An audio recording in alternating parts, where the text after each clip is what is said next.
هم ثلاثة. طب مين ياخذ؟ السلام عليكم.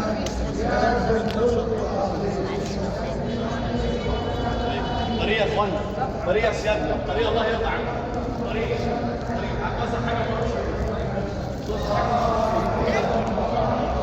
تعالى يا جعفر.